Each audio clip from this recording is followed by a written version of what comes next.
পীর মুরিদের একটা বদনাম কিন্তু আছে। পীর মুরিদের বদনাম অনেকে করে যে পীর সাহেবরা মানুষদের পকেটের দিকে তাকায়া থাকে, পকেট থেকে নিজের পকেট ভারী করে, এই চিন্তা ধান্দা অনেক পীর মাশায়েখদের থাকে। নাউজুবিল্লাহ বলেন। ইল্লা মাশাআল্লাহ, দুই একজনের জন্য সকলকে দায়ভার দেওয়া কোশ্চিন কালে উচিত নয়। এখানে যিনি মরহুম হযরত ছিলেন, তিনি কি আপনাদের থেকে জোর করে কোনো জায়গা দখল করছেন? জোর করে তিনি কোনো জমি জমা নিয়ে নিছেন? জোর করে কারো কাছ থেকে টাকা পয়সা দখল করছেন? না আপনাদেরকে আল্লাহর কথা বলছে? কার কথা বলেছে? জোরে বলেন, কার কথা বলেছে? আল্লাহর কথা বলেছে, আল্লাহর দ্বীনের কথা বলেছে। আজকে ওনার সন্তানরা বা বর্তমান প্রজন্ম যারা, ওনার আওলাদ যারা, পরম্পরায় যারা আসছেন, যারা দ্বীনের খেদমতে আত্মনিয়োগ করেছেন, তারা আপনাদেরকে কার পথে ডাকছে? যদি বলুন না, কার পথে ডাকছে? আল্লাহর পথে ডাকছে। এইটাকে যে সাড়া দিবে সে সফল, এইটাকে যারা সাড়া দিবে না তারা বিফল। হুট করে অনেকে ধরেন পীর মাশায়েখদেরকে গালিগালাজ করে, বকাবাদ্য করে। এই বাংলাদেশে, এই উপমহাদেশে বিশেষ করে বেশিরভাগ ক্ষেত্রেই আল্লাহ ওয়ালাদের মাধ্যমে মানুষ সালাত কিভাবে পড়ে সেই নিয়মটা জেনেছে, পর্দা কিভাবে আসছে সেই নিয়মটা জেনেছে। ইতিহাস যদি আপনি দেখেন, আপনার অন্ধত্ব দূর হয়ে যাবে। সকলে খারাপ নয়। পাঞ্জাবি টুপি পরলে একটা মানুষ যেমন হুজুর হওয়া যায় না, একটা গদি নিয়ে বসলে সে পীর হওয়া যায় না। বুঝতে পেরেছেন?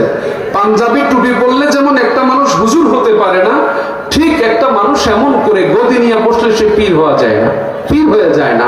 আপনি বড় বড় চুল রাখে 10 বছর 15 বছর 20 বছর গোসল করে না, মোষ হলো বড় বড়, সে দরবেশ দাবি করে। আছে নাকি নেই?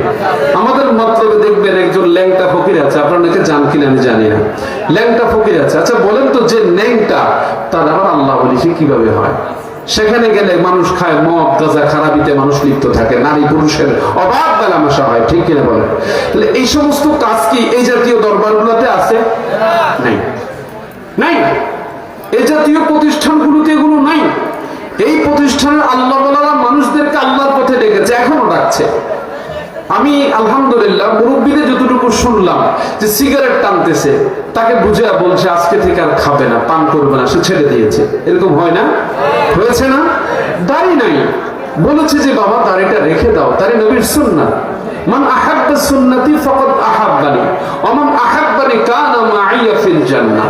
যে ব্যক্তি রাসূলের সুন্নাতকে ভালোবাসলো সে রাসূলকে ভালোবাসলো, যে রাসূলকে ভালোবাসলো সে জান্নাতে থাকবে কার সঙ্গে? রাসূলের সঙ্গে। বলেন সুবহানাল্লাহ। তাহলে আপনি এই সুন্নাতের ব্যাপারে ওনারা কথা বলেছেন, সালাত আদায়ের ব্যাপারে কথা বলেছেন। এখন অনেকে এটাকে হাস্যরসের হিসাবে নিয়ে এটাকে কটাক্ষ করে, খারাপভাবে কথা বলে। আজকে যদি এখানে এই সাজদিয়া কাদরি সাজদি যদি এখানে না থাকতো, আমার মনে হয় এত সুন্দর আয়োজন এই এলাকায় দ্বিতীয় কেউ করতে পারতো না। আছে বলেন, আশেপাশে আছে? নাই।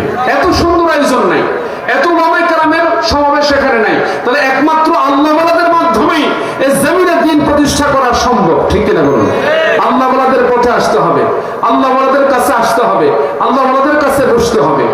আমি আমার ব্যক্তিগত চিন্তা থেকে যদি আমি বলি, এখানে এসে আমি যতটুকু উপলব্ধি করেছি, আল্লাহ ক্ষমা করুন, আল্লাহ ক্ষমা করুন, কোনো যোগ্যতা আমার নাই। বাংলাদেশে আলহামদুলিল্লাহ অনেক জেলাতে আমাদের কার্যক্রম চলে।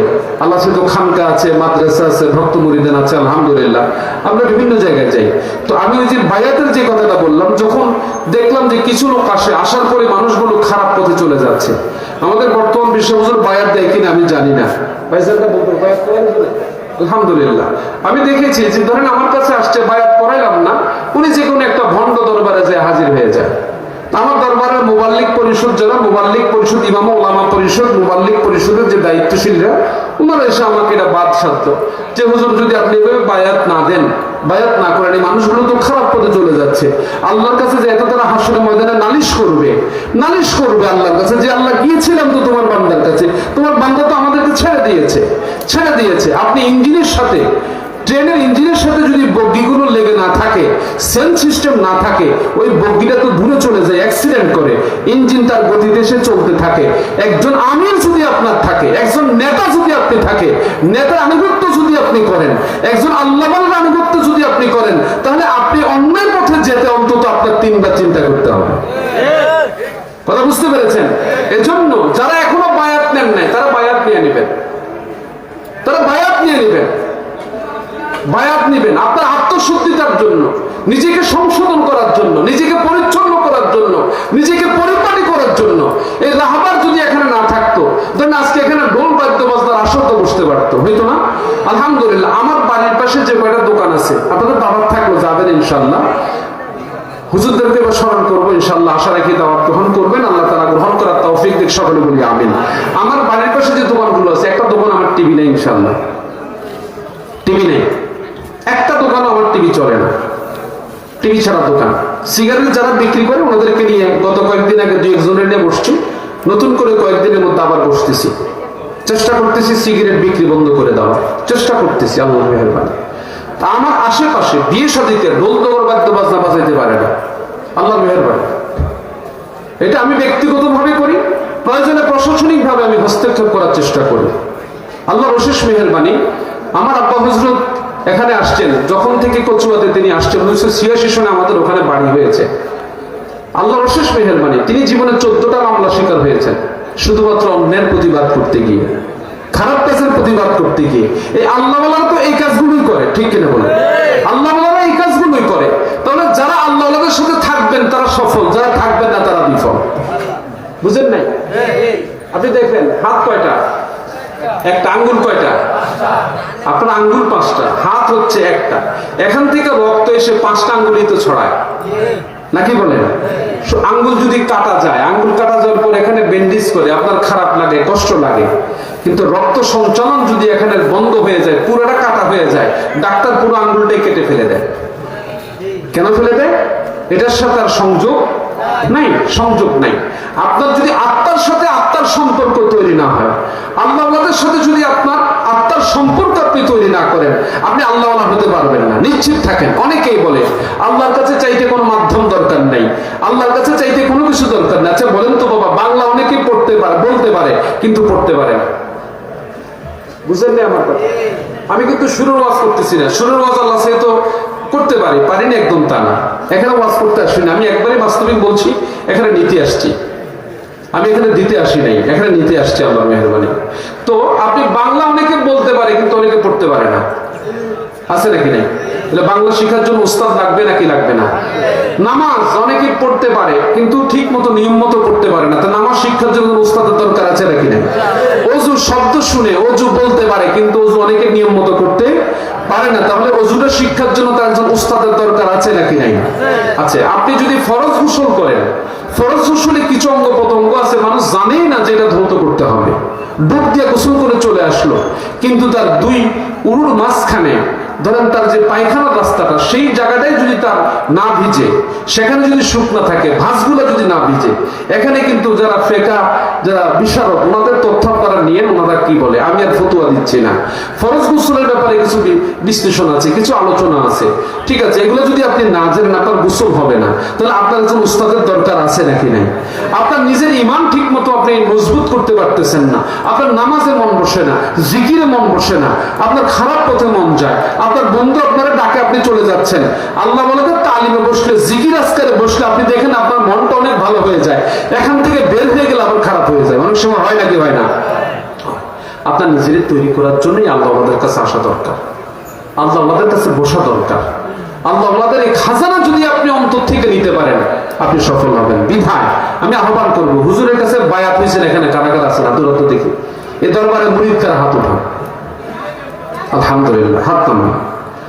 আমি বিনীত আরজ করবো, বিনীত অনুরোধ করবো আপনাদেরকে, বলে যাই আমার সময় খুবই স্বল্প, খুবই কম, বিস্তারিত ব্যাখ্যার সুযোগ আজকে পাবো না, আল্লাহ কখনো সুযোগ দিলে ইনশাল্লাহ আসবো।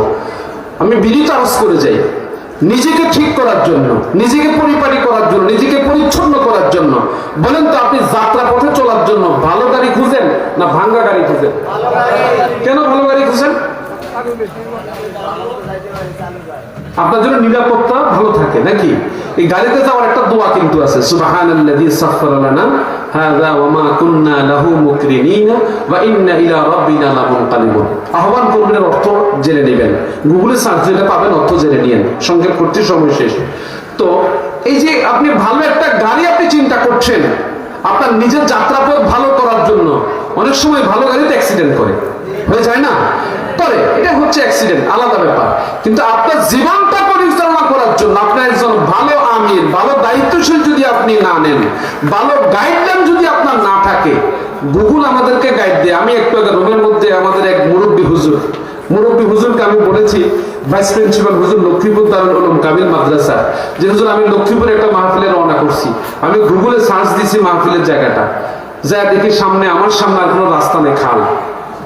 পরে আমি সেখান থেকে আবার ফিরে এসে আমি আবার মানুষকে জিজ্ঞেস করে মাহফিল কর্তৃপক্ষের সঙ্গে যোগাযোগ করে আমি মূল জায়গায় গেছি।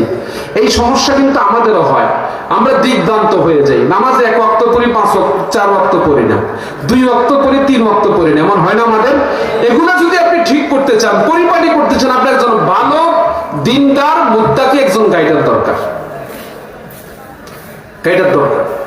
এখন অনেকে বলে বায়াত হওয়ার দরকার, বায়াত হওয়ার কোনো দরকার নেই। আপনি যে কোনো পর্যায়ে, আমার রাসূল বলেছেন, বায়াত ছাড়া মৃত্যু জাহেলিয়াতের মৃত্যু, বায়াত ছাড়া মৃত্যু জাহেলিয়াতের মৃত্যু। আপনি বায়াত আপনাকে হতে হবে, একজন আমির আপনাকে লাগবে। আপনি ইসলামী দল করেন, আপনার একজন আমির আছে, তার কাছে বায়াত হচ্ছে। আপনি আমাদের গণ্ডিতে যতটুকু মানুষ আছে, 20 জন মানুষ আছে, আল্লাহ তাআলা তো বলেছেন উলিল আমরি মিনকুম, তোমরা 1 নম্বর আনুগত্য করবে আল্লাহ, 2 নম্বর রাসূলের, 3 নম্বর হচ্ছে উলিল আমরি মিনকুম।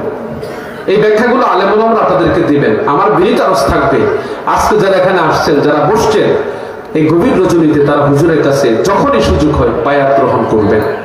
অন্তত যদি নিজেকে পরিচ্ছন্ন করতে চান, পরিপাটি করতে চান, হেদায়েতের নূর অন্তরে আসুক, এটা কে চায় না বলেন? সবাই চায় না? যে হেদায়েতের নূর অন্তরে আনতে চান, এটা আপনি বায়াত করবেন। আর যারা বাবা আছেন, এই কথাটা আমার কিন্তু দরবার থেকে ওনারা বলে দেয় নাই, আল্লাহ মাফ করুন, ওনাদের সাথে আমার ঠিক মতো বেশিক্ষণ বসারও সুযোগ হয় নাই, আপনাদের ভালোর জন্য বলে যাচ্ছি, আল্লাহ অহংকার মাফ করুন। যারা বাবারা আছেন, আপনাদের সন্তানদেরকে দরবারমুখী করবেন, এই জন্য করবেন। আপনারা এখানে এসে কি নামাজি হয়েছেন না বেনামাজি হয়েছেন? সুদ ছাড়ছেন না ধরছেন? ঘুষ ছাড়ছেন না ধরছেন? পরের আইল ঠেলছেন নাকি পরের না ঠেলে আছেন? না ঠেলে আছেন তো নাকি? আপনার সন্তানকে দরবারমুখী করবেন, আপনার সন্তানকে দরবার আপনি নিয়ে আসবেন। ঠিক আছে, আপনি এটা মনে করবেন এটা আপনার প্রাণ সঞ্চার করে, এটা আপনার প্রাণ সঞ্চার করে, আপনাকে উজ্জীবিত করে। তো সাজিলা তরিকার 5টা মূলনীতির মধ্যে একটা মূলনীতি হচ্ছে প্রকাশ্যে অপ্রকাশ্যে তাকওয়া অবলম্বন করা। ঠিক আছে, 2 নম্বর হচ্ছে সর্বাবস্থায় সুন্নাতের অনুকরণ করা, সুন্নাতের অনুকরণ করা। 3 নম্বর হচ্ছে জীবনের উন্নতি অবনতিতে সৃষ্টি হতে নিজেকে বিরত রাখা। মানে আল্লাহ ছাড়া কারো কাছে কোনো কিছু চাওয়া যাবে না। দিতে পারেন কে? দেওয়ার ক্ষমতা কার? যদি বলুন না, দেওয়ার ক্ষমতা কার? আল্লাহ। দিতে পারেন আল্লাহ, আল্লাহ ছাড়া অন্য কারো কাছে কোনো কিছু চাওয়া যাবে না। তো এই যে চাওয়া যাবে না, আপনি যে চাইবেন, কিভাবে চাইতে হয় সেই শিক্ষাটা কার কাছ থেকে শিখবেন? কথা বুঝেন নাই? কার কাছ থেকে শিখবেন? শরীর অসুস্থ হলে কার কাছে যান? কার কাছে যান? ডাক্তার কি ভালো করতে পারে? ভালো করে কে? তো অন্তরের রোগের জন্য কার কাছে যাইবেন? আল্লাহর নির্দেশিত পথে, রাসূল সাল্লাল্লাহু আলাইহি সাল্লামের সুন্নাহর পথে যে ব্যক্তি পরিচালিত, যিনি দ্বীন ও শরীয়তের উপর নির্ভরযোগ্য একজন দায়িত্বশীল, তার কাছে আপনি আসবেন। তিনি আপনাকে সবকের মাধ্যমে, আপনাকে বুঝানোর মাধ্যমে দ্বীনের পথে আনার চেষ্টা করবে। সেখানে কিছু আদর থাকবে, কিছু শাসন থাকবে। ক্লাসে ছাত্রকে উস্তাদ আদর সোহাগ দিয়া, শাসন দিয়া মানুষ করার চেষ্টা করে না? ঠিক আল্লাহ ওয়ালারা এই কাজটুকুনি করে। তো আপনি এই শিক্ষাটা এখানে আসতে শিখবেন। 4 নম্বর হচ্ছে সর্বাবস্থায় আল্লাহ তাআলার শুকরগুজার করা। আল্লাহ আপনাকে ভালো রাখুক, মন্দ রাখুক, যেমনই রাখুক, আপনি আল্লাহর শুকরগুজার করবেন। 5 নম্বর হচ্ছে সুখে দুঃখে সর্বদা আল্লাহ তাআলার প্রতি ধ্যান রাখা। হুজুর চলে আসছে, বুড়ো মানুষ, অসুস্থ মানুষ, আমি শেষ করে দিচ্ছি। আল্লাহ তাআলার প্রতি ধ্যান রাখা, এটা হচ্ছে আপনার সবসময়ের জন্য আপনার দায়িত্ব, কর্তব্য। আমাদের কলবে সম্পূর্ণ খারাপি নিয়ে আমরা বসবাস করতেছি, সম্পূর্ণ খারাপি নিয়ে বসবাস করতেছি আমরা। ঠিক আছে, আমাদেরকে যদি পরিপাটি হতে হয়, পরিচ্ছন্ন হতে হয়, আল্লাহ ওয়ালাদের থেকে দূরে থাকার কোনো বিকল্প পথ নেই। এবার আমি 2টা আয়াত বলে শেষ করে দিচ্ছি আল্লাহ তাআলার কথা। জাহান্নামের আগুন থেকে আল্লাহ দূরে রাখবেন কাদেরকে? ওয়াসায়ুজান্নাবুহাল আতকা আল্লাযী ইউতি মালাহু ইয়াতাযাক্কা। এই জাহান্নাম থেকে দূরে রাখা হবে সেই মানুষগুলোকে যারা, যে ব্যক্তি আত্মশুদ্ধি অর্জনের জন্য নিজের ধন সম্পদ আল্লাহর রাস্তায় ব্যয় করে, আল্লাহর ভয়ে ভীত হয়ে নিজের শুদ্ধতার জন্য আল্লাহর রাস্তায় ধন সম্পদ ব্যয় করে, তাকে আল্লাহ জাহান্নাম